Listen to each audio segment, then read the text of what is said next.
Well, good morning, ladies and gentlemen, boys and girls, kids of all ages. Thought we'd play a little baseball. Yeah. Oh, wait, we ain't got no baseball. Dang it!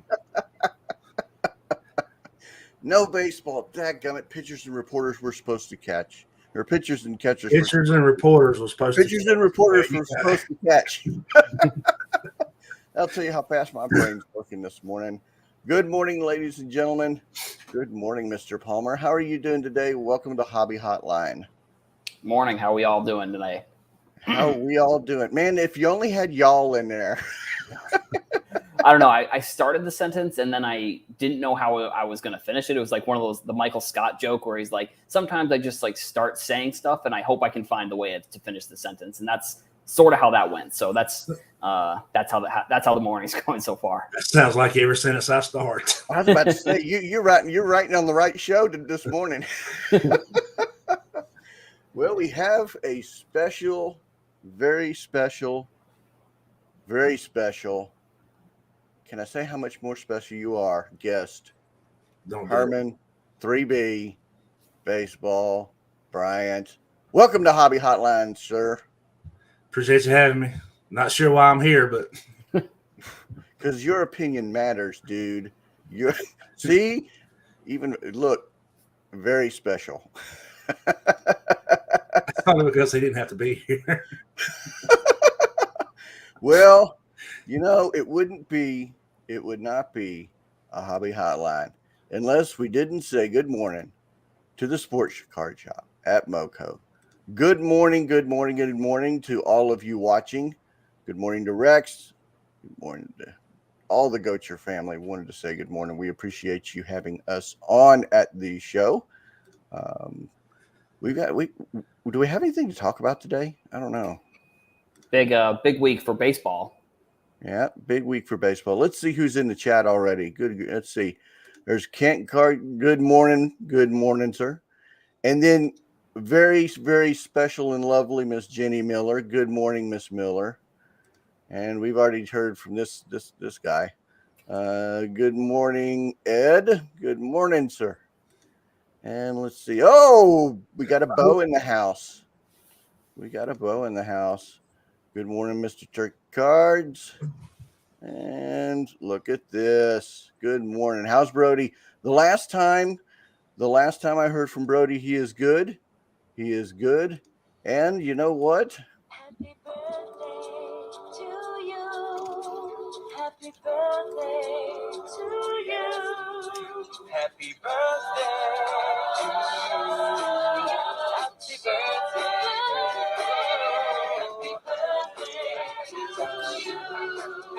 Happy birthday. Yeah, that's enough of that. We wanted to say happy birthday to Brody. It is his birthday. He is no longer Brody the kid.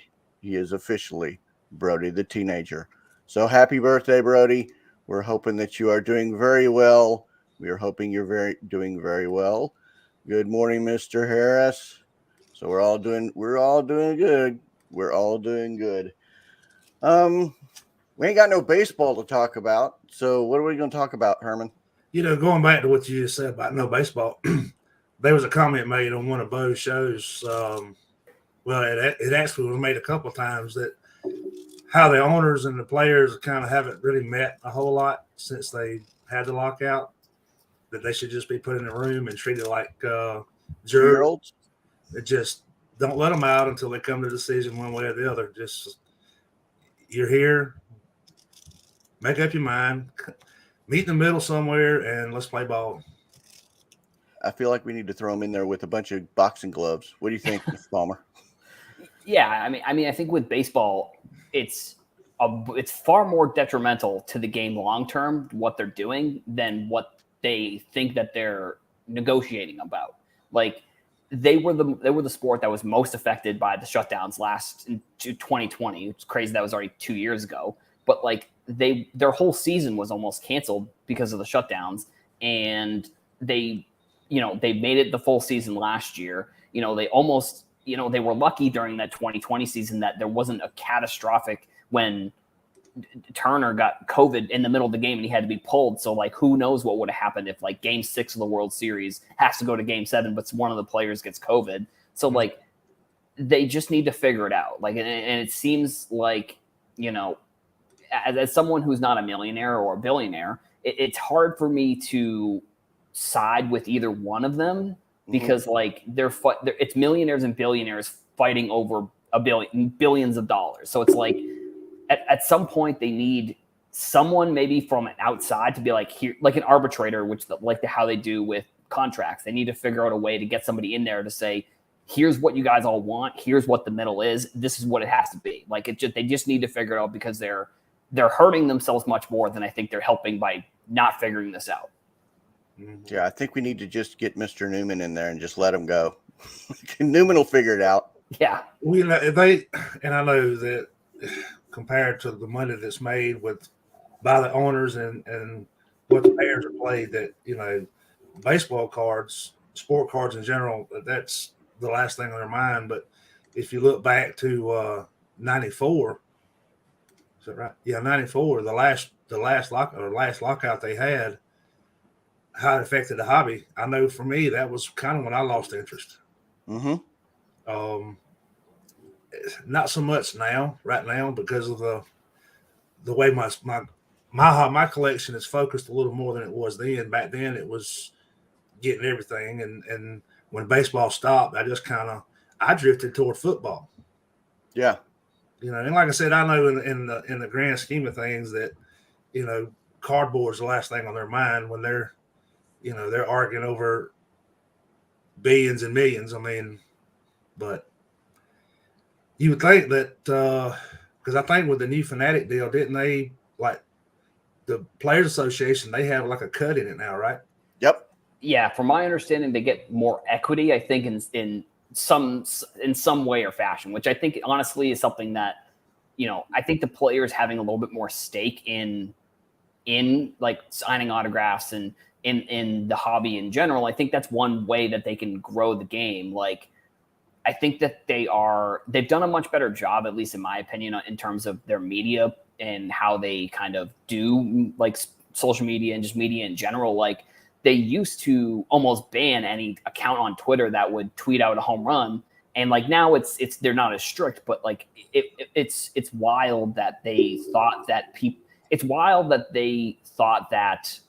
people they wanted people to view the games on their time. Like, they didn't want other people to view whatever they were going to view on social media. So like, you know, they definitely have changed that a little bit, but like, it's the one sport that I think is very much in limbo, where it's like it could go in either direction for baseball. It could become like boxing, where it's not as popular as it was like in the 90s and in the 80s, or, you know, it could become like football or basketball, where it's much more popular. But I just think that they need to figure out what they're doing or they need to figure out almost the media side of it. Maybe that's another thing that they need to do. Yeah, so this is very interesting. We were talking about this before, and the topics are actually weaving. So I'm not gonna block off specific topics, but this is we had 2019, which we saw you know, the limitation in 2018.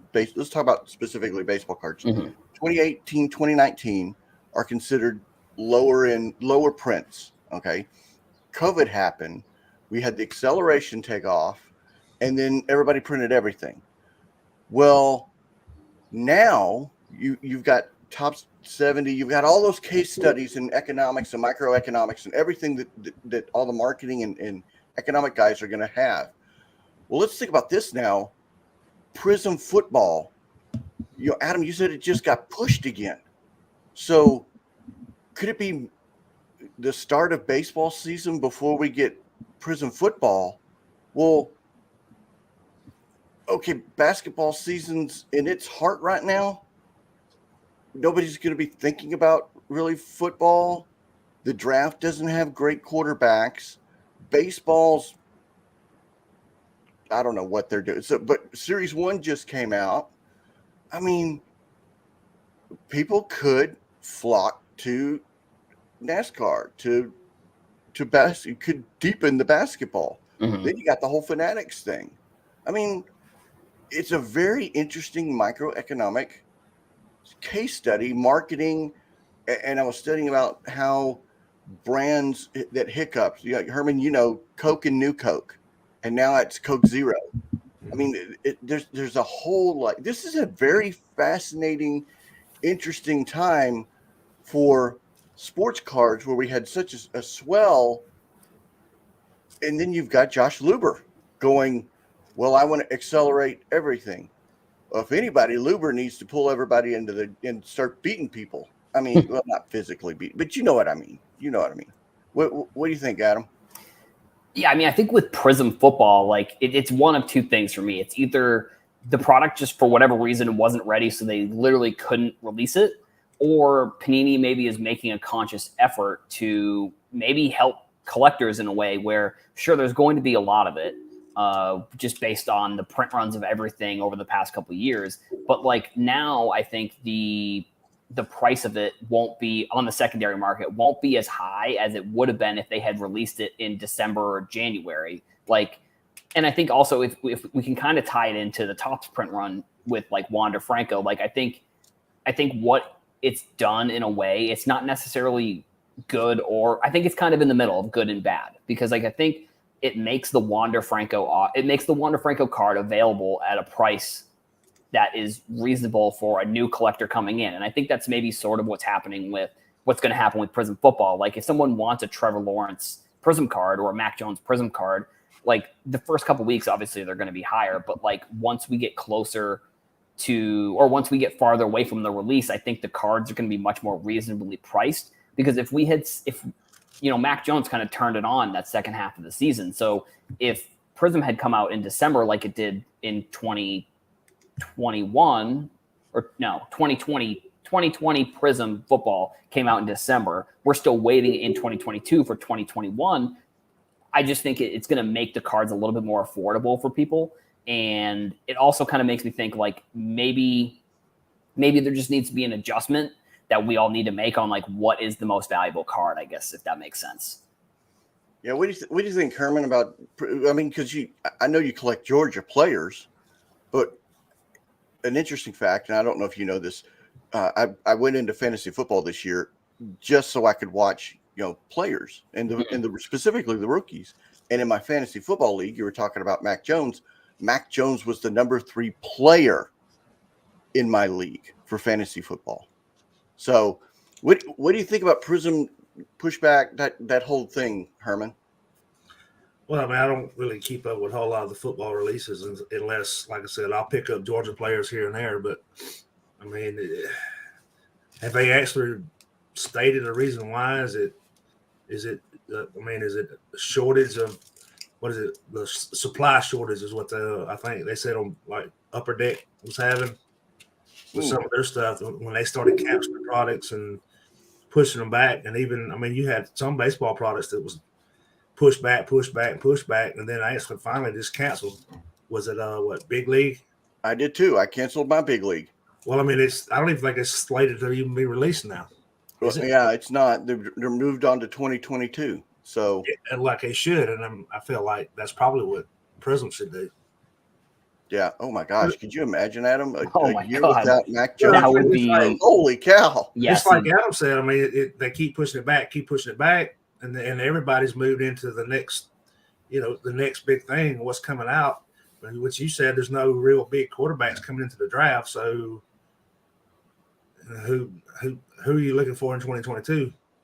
Yeah, I mean, I think we're still waiting. We're still waiting on, like, there's still a couple basketball products from last year that haven't been released either. And at least I remember when Tracy Hackler was on our show, I believe, when he officially moved on from Panini, I think one of the things he may have mentioned was that there was an issue at one of the big glue factories in the United States. Like either there was a fire or there was like a supply chain thing there. So, I mean, that could be the reason why they're pushing it back. I also think that, and this is a little bit conspiratorial, if that's a word, that they were pushing it back because they were trying to get Mac Jones his number. Because if his number on almost all the releases this year has still been 0-0. So like I think and even on on his immaculate cards that just came out, it was 0-0. So like I think that because I don't think he had a number, there must have been some sort of cutoff or some sort of deadline that he didn't hit. So if they're looking at it and they're saying we need to stop production of this now until Mac Jones gets a number,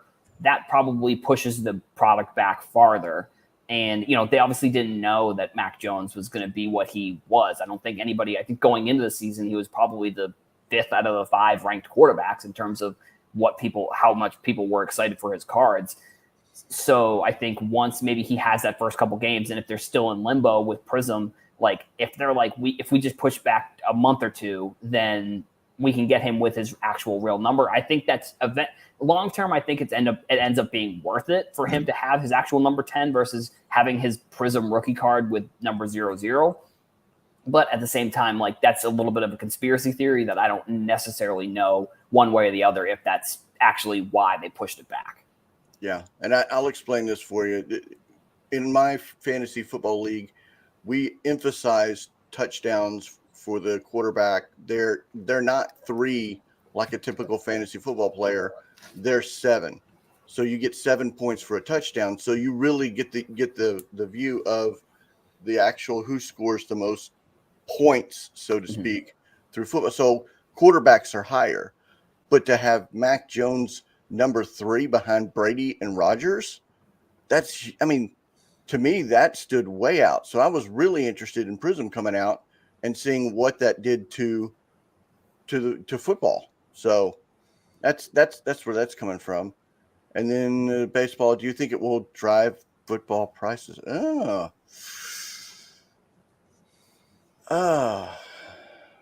don't know. What do you think, Herman? What do you think? NFL just finished great. If baseball lockout, do you think it will continue to drive football prices up? They're going somewhere. It's not football, or basketball, or like you said, NASCAR. But your hobby dollars are going somewhere. Where would you spend your hobby dollars if there's a lockout? I mean, you don't. Do you care? That's what I said earlier. I've focused my collection a lot more than it was in the last lockout. So, I'll just keep doing what I'm doing, and that doesn't determine. That's not determined by future releases or anything like that. I can go backwards. Yeah.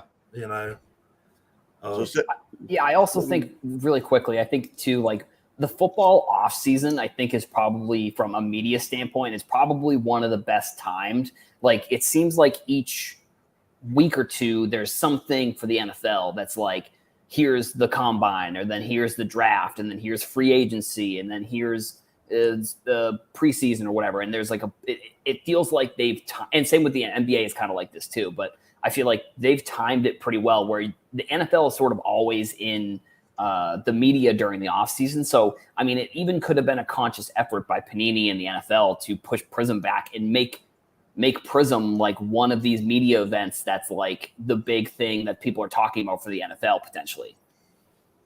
Yeah. I tell you what, if you'll text me or if you'll hit me on Twitter, I'll continue this offline on this. But yeah, I was going to show it, but then we need to like kind of move on instead of that. But let's see. We talked about. We wanted to talk about Wander Mania, didn't we? Did we not want to talk about Wander Mania? Absolutely. So we all know Wander's rookie cards coming out. I wanted to take a look at some Wanders and see some of the pricing that was coming out. So I pulled the top 5 Wander Franco cards that have sold within the past couple of days. So let me see if I can make sure that you can see my screen. Bear with me, and I apologize for slowing the show down, but we'll just go here, and here. Wait. No. There it is. Okay. Sorry, guys. Share screen. We want to share Chrome tab. Yeah, there we go. We'll start right there. Yeah, so this is the number one so far that has been sold. And, it's a buy it now. It's sold for $12,500. And this is a new card. This is the acetate card. Mm. This is the acetate card that's out there now. So this one sold, Wander Franco, $12,500. That's a little ridiculous for a rookie card. Yeah. Wow. And that's not even graded. Can you imagine what the graded card would be, Herman? That's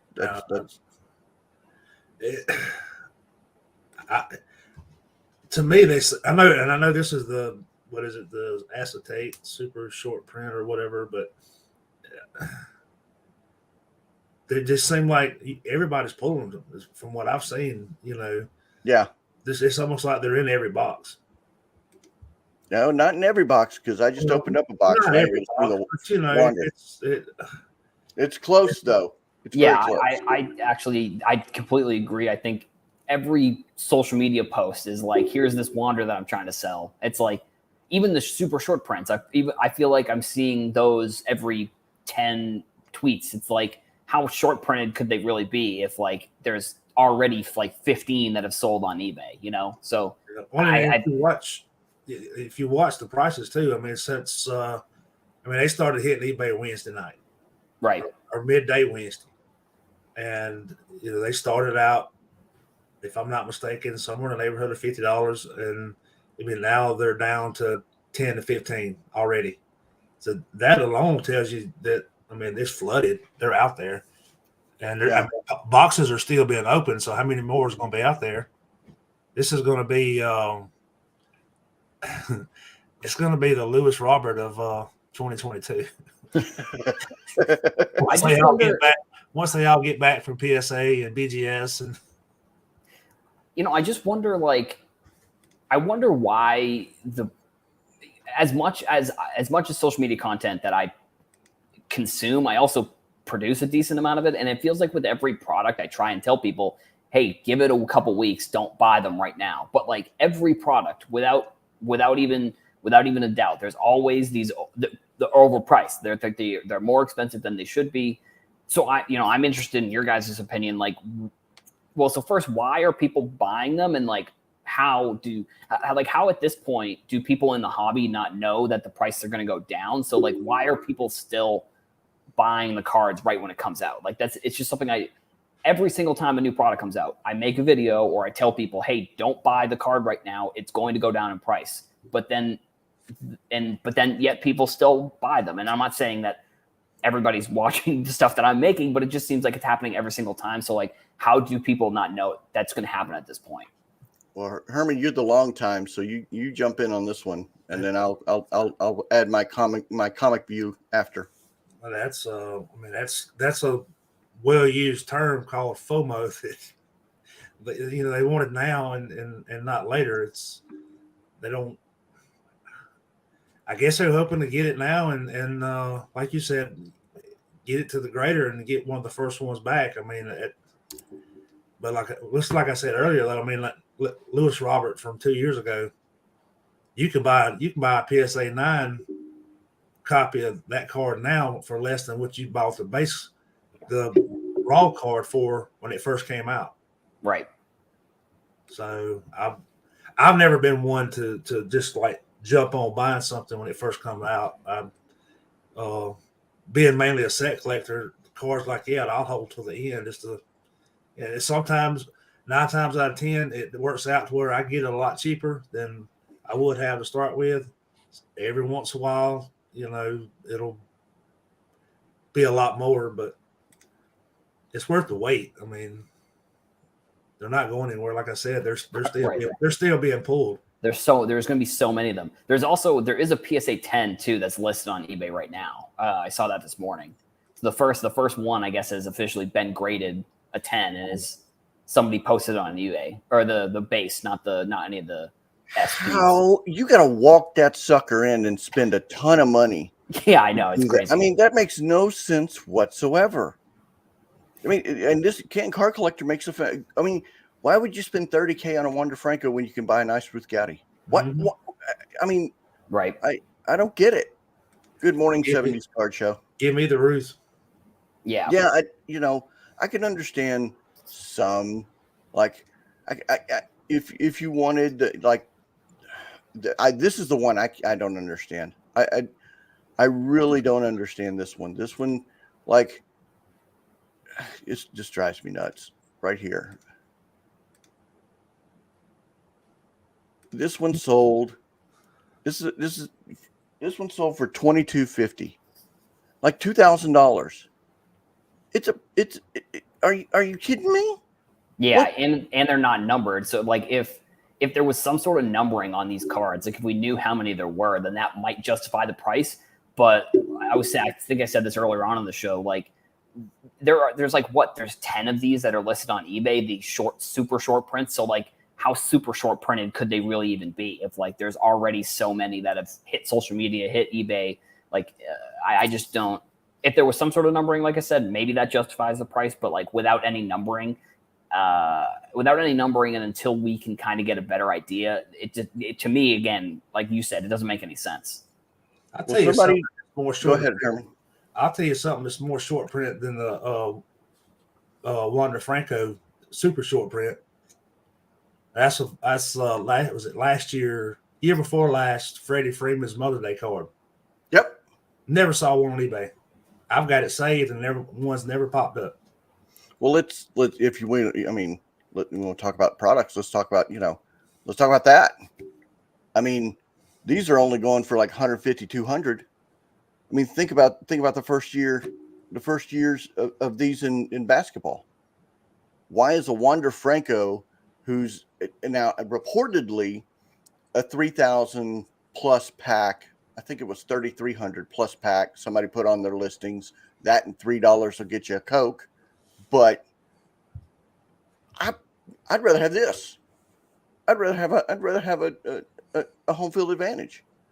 What do you think, Herman? I'm not crazy about them. You don't like them at all? Okay. Well, what about you, Adam? Yeah, I mean, it's kind of. I think that they're cool. I like them. I definitely like them, but like I don't.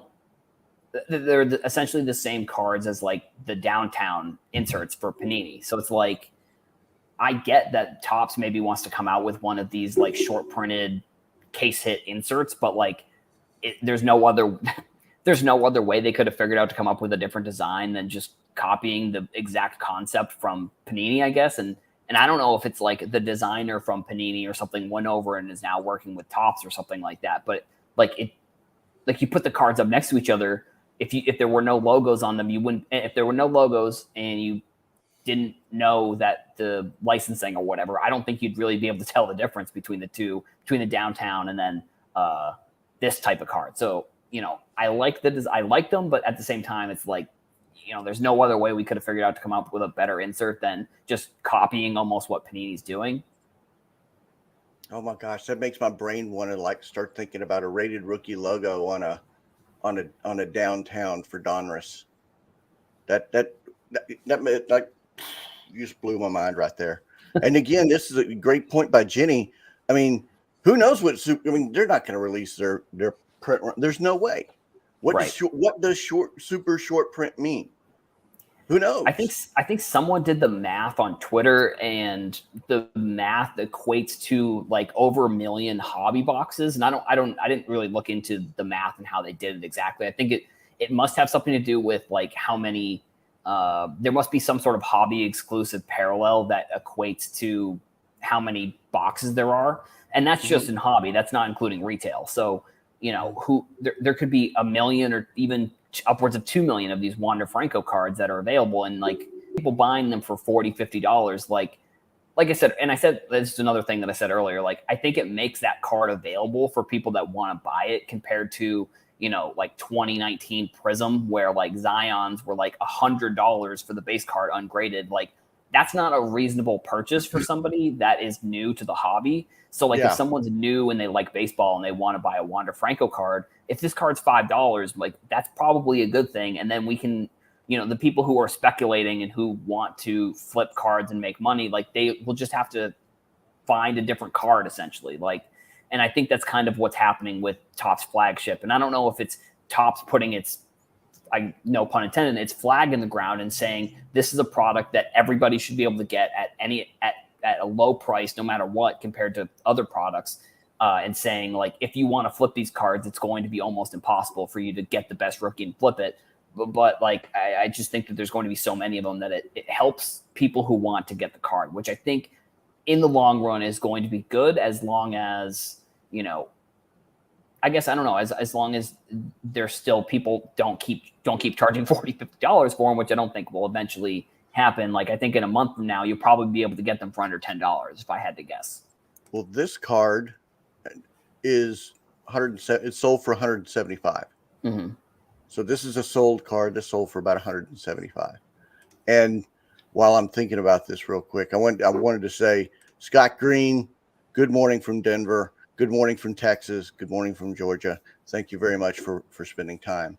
And great point. Panini has stolen from Topps for years. So, and this goes back to the whole innovation conversation that we could go round and round and round. Go ahead. I said, and others. Oh yeah. What now is the I don't know a whole lot about the hometowns. Is that considered like a case hit? Yeah. Well, hold on. Let's look. I actually found, because I was going to use this screenshot with us talking about Chrome tab. Yeah, let's go here. This is from Cardboard Connection. So home field advantage, new short print, resemble the downtown inserts from Panini. Let's see. Because I think this is sick. I pulled a judge of this.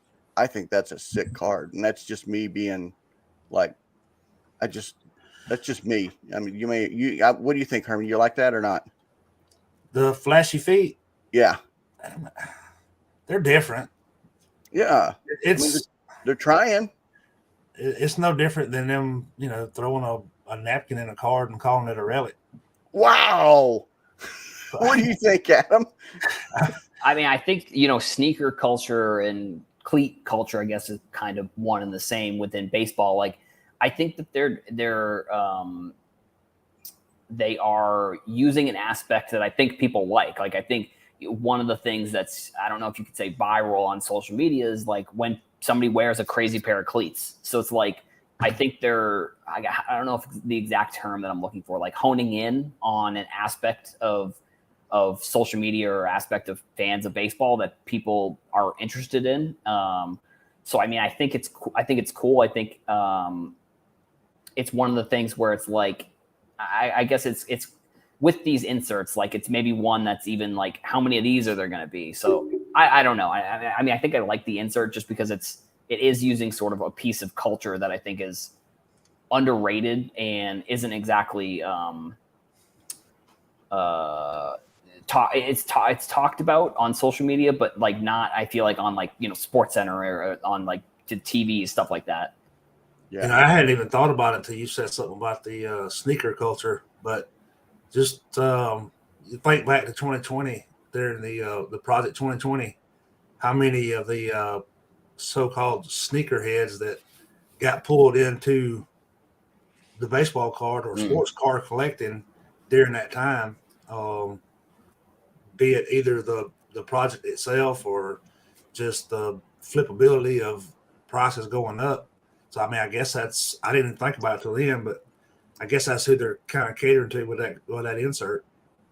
Yeah, and I mean, I think with that one too, it's like if you scroll back to the foot insert. The downtown. Yeah, I'm looking for it right this second. So I'm like 2 seconds ahead of you. Flashy feet, right? So like that Mookie Betts is like, those are Jordan 1s. So like if someone is, I don't know, if there's a crossover there between someone who's obsessed with Jordan 1s and likes baseball cards, that might be a card that they want to buy because of the specific shoe. So like those are Jordan 1 cleats, like in the Jordan style, which I think Mookie Betts is a Jordan athlete. So I think, that's kind of cool. I think there is an audience for this type of insert compared to other random inserts that they put in. Yeah. We bash, and I mean, people brutally bash this set, but I pulled like 5 or 6 from my hobby box. I love this insert. I love this tribute. I so love that they did this. And yeah, they were overproduced, but 87, I mean, think about the nostalgia for the 87 top set that is beloved and hated. This is bravo. And I love the relics because they put a nice little relic in here, and it's really, really cool. I'm very happy. Me personally, I love that they did this. Here's a home field advantage. Here's the home run challenge. It looks a lot better than they have in the past, right? In my opinion, it's more of a card as opposed to just a redemption or lottery ticket. Yeah, or a lottery ticket. Yeah, it's an actual card, and it has some value whatsoever aesthetically. Yeah, if you are new to the hobby, I could see that, Jenny. I could see that because it's if you didn't grow up in the 80s and you didn't have that nostalgia, I could see where you really wouldn't be a big fan of it. Here's these all-star autographs. The thing with it being overused is, you said it earlier, is this set, the 87 set, is right in the area where most of the guys in in our age range, about where they started. Yeah. So I mean, it's more appealing to me and you because I mean, this was the first pack of cards I opened was 87 tops. Yeah. Boy, did I open a lot of it. You know. So, and I think Bo has said something like 89 was his first set. Yeah. They don't use that as much, and I guess maybe in a few years that'll kind of swing to where it'll be more like 89, 90 styles being used, depending on which way Fanatics goes with it. I mean, I know they got a new ownership now and all, but I just kind of think that's kind of the reason why is most collectors our age right now is where they started. Yeah, Adam, what do you think? Go ahead. Yeah, I was just gonna say I think that's one of the reasons why I like Topps Heritage. Like it's because they're using the old classic designs, and like it's very similar to Flagship, where there's a ton of it, but like you're probably going to pull some of the better rookies out of the packs, and I think the nostalgia of, which I guess is not necessarily nostalgia for me because I think they're in the 71 or 72 now from the designs, but like I just think it's cool that they're reusing these old designs and making them more modern. And I just think overall too, I think Topps has, some people don't like the new style of design that Topps has been using, but I think that they're modernizing the Flagship set and the inserts that they're using. I think maybe, and they're adjusting the style, I think, better than some other companies are adjusting to kind of the new modern futuristic look of baseball cards, in my opinion. Well, here's an extremely interesting comment from Bo. Tired of all the 80 sets design being used year in and year out.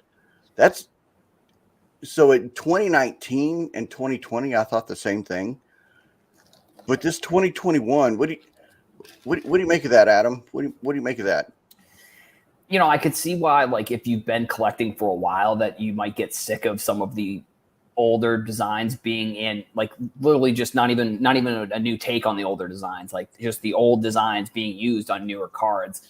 But I mean, I think it's just personal preference. Like, I can see why people might not like it, but it's something that, as somebody who like is, I mean, fairly new, like 2018, Like, I think it's cool that some of the old designs are being rehashed, but I could definitely see how, if they overuse reusing designs, I can see how that could be something that people don't like. But so I think it's, there's moderation. There's a good balance that maybe Topps needs to find to include old designs, but not overuse the concept of nostalgia in a way. Yeah, and this is what, Herman, you got a comment? I don't want to step on you. No, this 87 set, they've been doing this for a while. Last year was 86, the year before that was 85. That's kind of like the anniversary or set they're doing. So I mean, if they keep it up, next year's 88, the year after that's 89. I mean, I get it. It's just a 50 card set out of the set. So I mean, and Jenny mentioned like Heritage and Archives using it. I don't care for Archives. Some of them I like. Yeah. But Heritage is right where I like for them to be right now. The 72 was last year. They got 73 coming out this year. Heritage is going to be releasing some cards from sets that, as far as flagship Topps, I'll probably never be able to build. Yeah, this is going to 72 sets kicking my tail. So 73 is not even on the books. It ain't even going to happen. So if I can get the 73 design in Heritage, it's better than nothing. Yeah. Good morning, Matt. I wanted to say good morning because he jumped in. And good morning, Cardman Dan. Good morning, Cardman Dan. There's a talk in the thread which is extremely interesting. And Scott made this point of this is old Topps. This is before the merger. Right. So, they won't, Bo predicts they won't do 88 next year. And, the 30th anniversary, 25th anniversary. So what happens? I'm going to blow that. Think about that. What if Fanatics comes in and says, no, we're not doing that? And at some point they're going to draw the line in the sand. Do you want that? Do you want that line or those inserts completely rechanged, Herman, or do you want that like over and over and over and over and over? I mean, they've done the 87 now. I'm good. They can stop if they want. What about you, Adam? Yeah, I guess it'll be interesting to see what Fanatics does when it comes to how many products they release. Like, is there do they get rid of Topps Archive, or do they get rid of something like a Heritage, or do they get rid of any of the other, or like a Topps Fire, or like any of the newer sets, and then just print?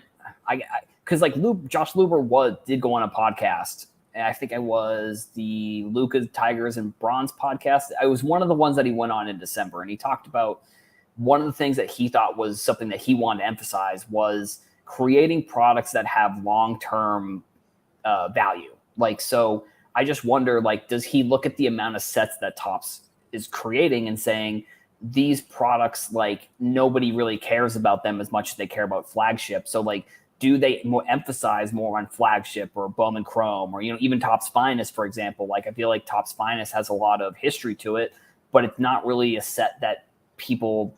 And this is from my perspective. I could be wrong about this, but it seems like it's not as important a set as like Topps Chrome or regular flagship. So like, do they emphasize more of the bigger sets and then get rid of some of the smaller sets, or do they do the opposite? Like, do they come out with more and they print less of each, so that way there aren't, when, I don't know, like whenever some random prospect who's 13 right now, when he gets to the majors, is there going to be only 500,000 where, there's going to be 500,000 of his flagship where, with Wander Franco, there could be 1 million or 2 million. Like, it's kind of, I think it's up in the air, but I think that's sort of my perspective of what I think Fanatics would do and what they could do. I think with some of these older inserts. Yeah. Yeah. What do you think, Herman? Yes, I agree. I mean, I disagree. I don't, he kind of threw me off when he's talking about the possibility of Heritage going away. You blew Herman's mind right there. I mean, I really just have found Heritage. I mean, I've always known it was out and never really got into it until this year, which, because of the 72 design. But well, actually, I started last year, but since I got back into the hobby 4 years ago, I found like Gypsy Queen and Allen and Ginter and Heritage I really like those sets because of the cardstock. It's more of the older, non-glossy, thicker cardboard like some of the older sets. It's a set that 10 years from now, if they're in a box, you pull them out, you ain't got to worry about them being bricked.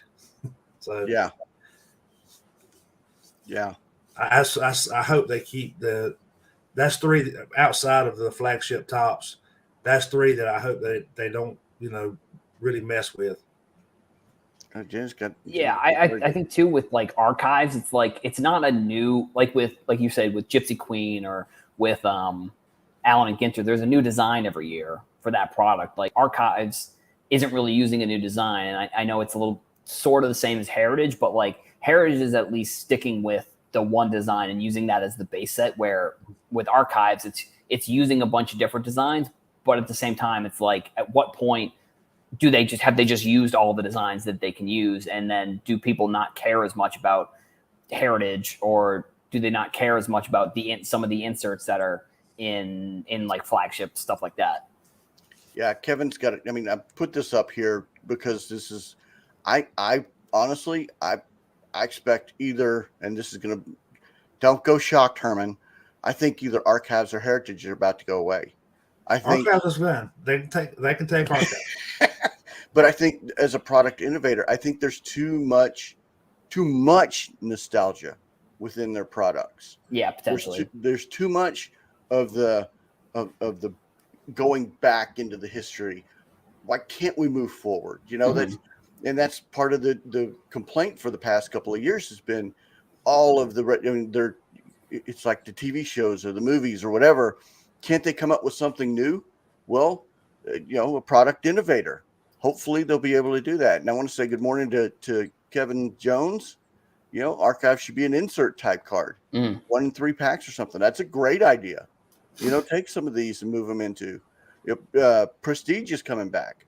Why is Prestige coming back? Well, you could put that insert in run, not the same thing, but think about how Panini does their inserts.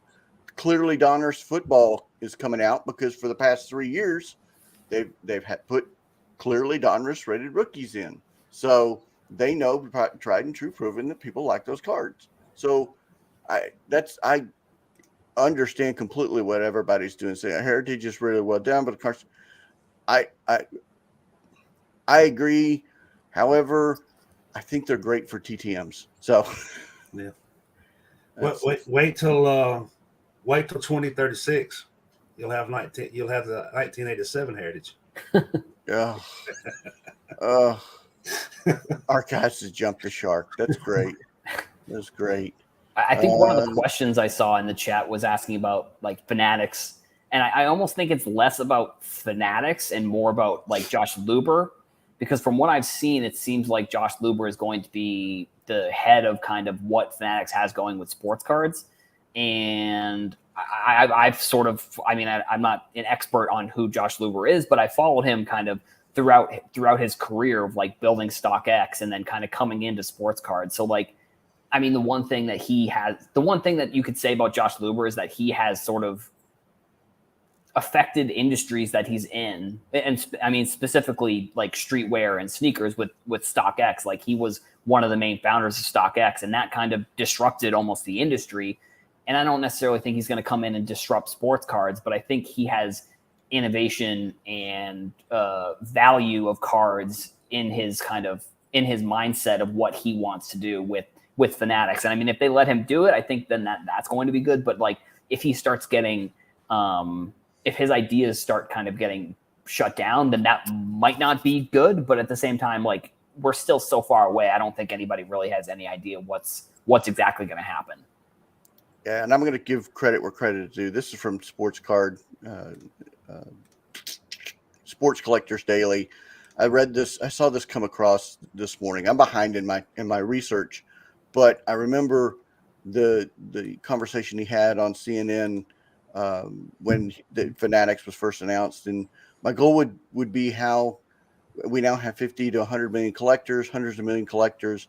There is a huge opportunity to really grow the market, but you're not going to get that if you keep throwing out there 90s Donruss, 87 Donruss. I mean, you're going to have to very, very seriously innovate, and that's what I'm looking for. Give me the innovation. Give me, the Super Bowl party, something like this that's different. I just think that there's such an opportunity to be creative as opposed to keep running it back.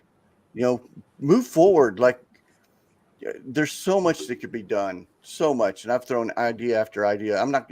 If you want to hire me as part of your creative team, hire me now, Josh. Otherwise, I'm not going to give it. I'm not giving away any more. I'm going to pull a Dr. Beckett and not pull any more ideas out there. So, or call me and Twitter me, give me a DM, and I'll be more than happy to give you ideas.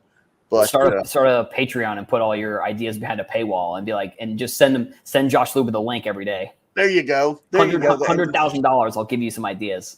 That's some inbound marketing right there, big dog.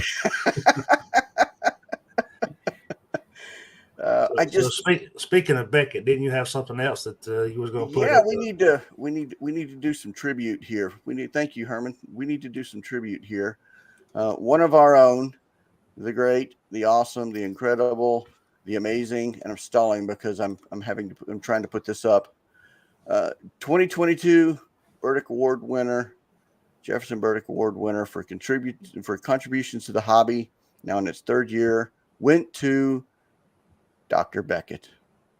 So congratulations, Dr. Beckett, on this award. I think I speak for everybody here that's in this chat and everybody that's in this area. And I'll let y'all say your own words, but you've been an inspiration and a mentor, and it's been great to hang out with you and to get to know you. And congratulations on your award.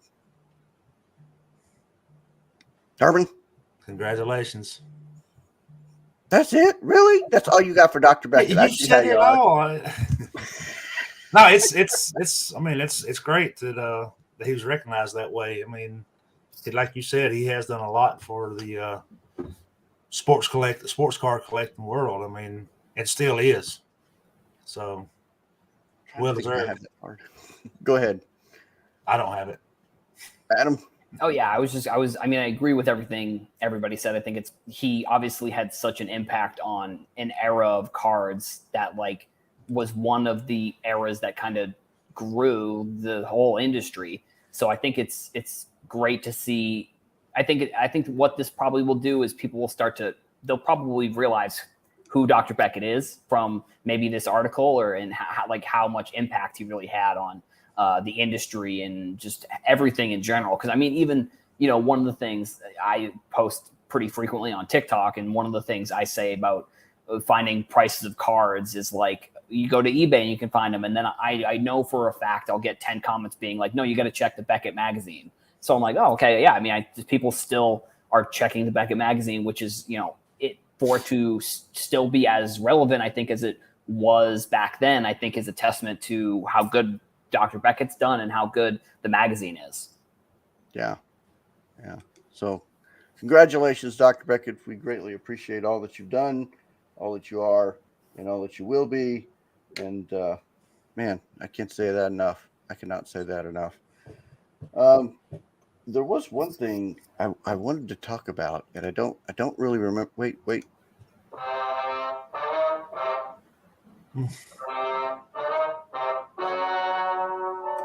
Yeah, I had to throw some Dragnet in there.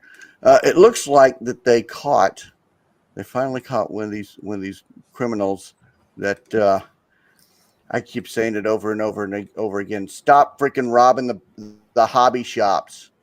Good grief. They're freaking mom and pop just trying to make a living. But Tennessee man stole $10,000 worth of cards from the Kentucky Road Show.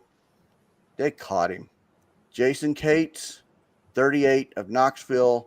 I'm putting your name out there. I'm putting it out there because you're part of the problem that we have. Kate's another person drove from Knoxville to Lexington. Kate's burglarized businesses early and stole 1,000 cards. And this is from Kentucky News. This is where this is coming from. In October, Kate's allegedly broke into sports card store several times over a 10-day period. So not only did he do it, he freaking kept doing it.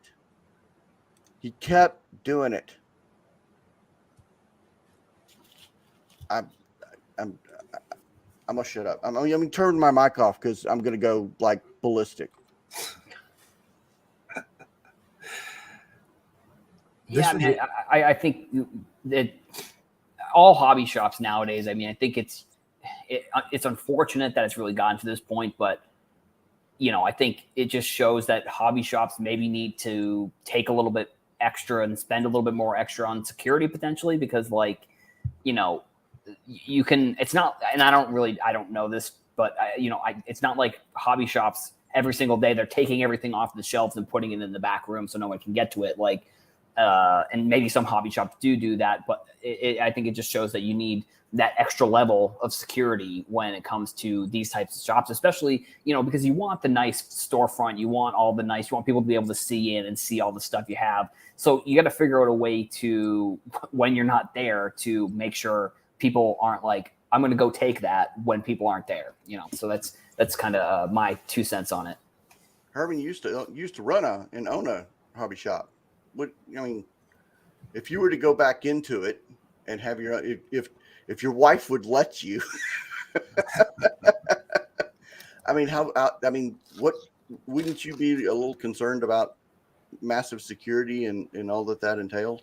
I don't even know that I would want to now. It would, back then it was like 50-cent and dollar cards and nothing major. I mean, the biggest thing out there back then was 89 Upper Deck. So yeah, it's not like now. I mean, where you've got $20,000 boxes sitting on the shelf and $10,000 graded cards, which graded cards really hadn't been a thing that was going. It's been sealed wax, right? Mm-hmm. With the exception of the last one that I've heard about, where they took off with a bunch of graded cards, which I don't know what they're going to do with those unless they're going to break them out and sell them raw, because they got a serial number on them. But yeah, no, I wouldn't. It would be a big issue. I mean, you'd have to have bars on the windows have one of the shops like you see these you see on the movies with the roll down doors in the front when you leave, double padded locked. Yeah, I mean, it's almost getting to that point. Where it's about safer to run a gun shop than it is a car shop. Yeah. It's Scott Green, Wait, can I say that on YouTube? I want to get shit down. I don't care. I don't want to get shit down. I mean, here's a drug reference right here. Working in the cannabis industry. I agree. People are scum, and that's why I turned my mic off, because this is a hot button for me. So I could go ballistic on idiots trying to steal from people just trying to make a living. But they were doing it back then too. But the difference is, then it was $1, $5, $10 cards. It wasn't $20,000 boxes, $5,000 boxes. Yeah, right. And, it wouldn't. Somebody took a $2 card off the table. It's well, dang, I wish he hadn't done that. But it's not gonna break you. But yeah, I mean, look at this. Windows, steel bars across the doors and windows. I mean, wow. That's crazy.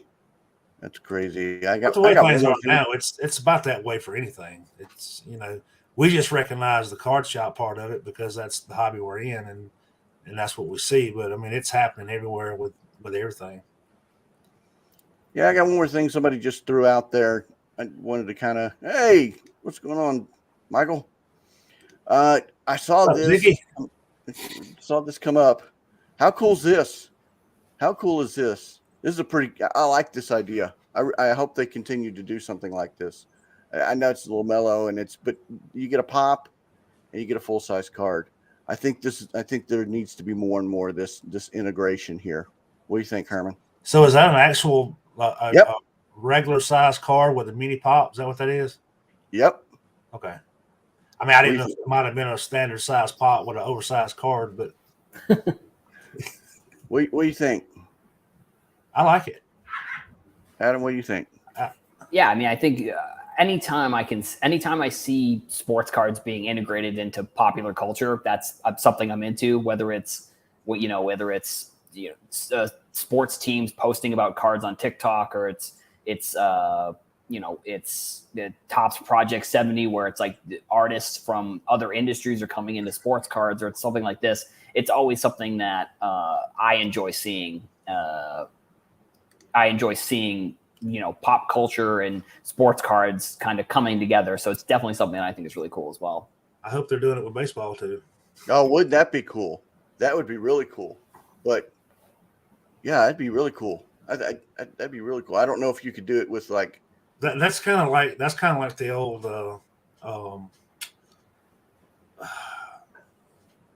no, I just drew a blank. The trucks, the trucks, action, the action figures and stuff. Starting lineups. Starting lineup. There you go. I just drew a blank. But yeah, that's kind of like the old starting lineup where you got a card with an action figure, and I mean it puts it out there. How many people collect Funko Pops that didn't even know baseball card existed? Yeah, think about Optic. Think about Optic or even Optic Chrome or any of that.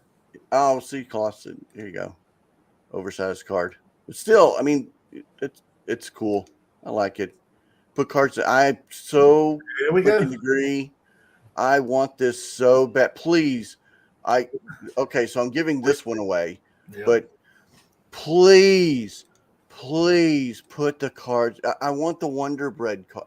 I'm gluten free, but I'd buy a freaking deal of Wonder Bread, just like the Mother's cookies and like the Cracker Jacks. Yep.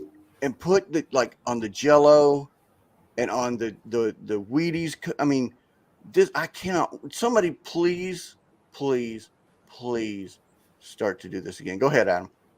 Yeah, I think it'd be funny for you get a box of Tricks or something, and you get like some sort of Tricks basketball card. Like I think one of the cool I guess it's not necessarily insert, but like one of the cool basketball cards from the early or not even early, but like the 80s and maybe early 90s is they had the Post cereal, or they had the icy the bear, the one of Kareem Abdul-Jabbar's best cards is the icy card, or there's tons of examples like I said, Post cereal or anything. I mean, I think it's always cool to give people an opportunity that might not know about cards, an opportunity to get into cards at kind of a lowish cost.